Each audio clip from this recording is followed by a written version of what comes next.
In today's video, I'm going to teach you how to view outline mode in Google Docs.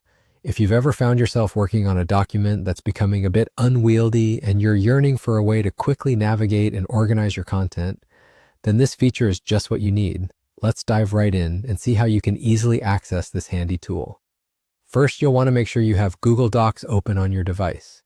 Simply go to your preferred browser, type in Google Docs, and log in with your credentials if you aren't already signed in.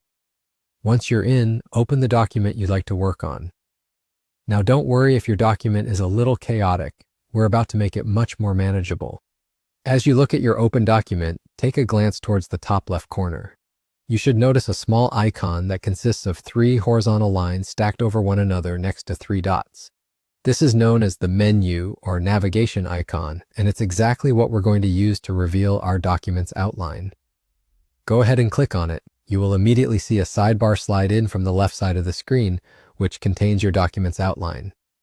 This outline automatically populates itself based on the headings within your document, allowing you to easily jump to different sections without endless scrolling. In the event you have not yet used headings in your document, don't worry. All you need to do is highlight the text you want to include in the outline and format it as a heading.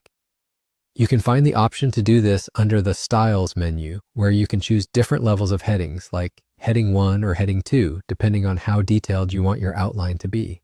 Once you've formatted your text as headings, you'll see those appear in the outline.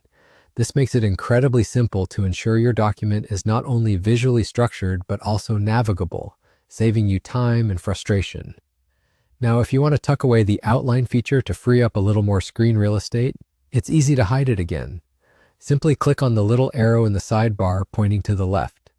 This collapses the sidebar back into the menu icon, keeping your workspace neat. You can always bring it back by clicking that menu icon again when you need it. And just like that, you've mastered the art of viewing and using outline mode in Google Docs. This small but powerful feature helps you maintain organization and streamline your document navigation, making your writing process smoother and more efficient. Thanks for tuning in, and happy writing!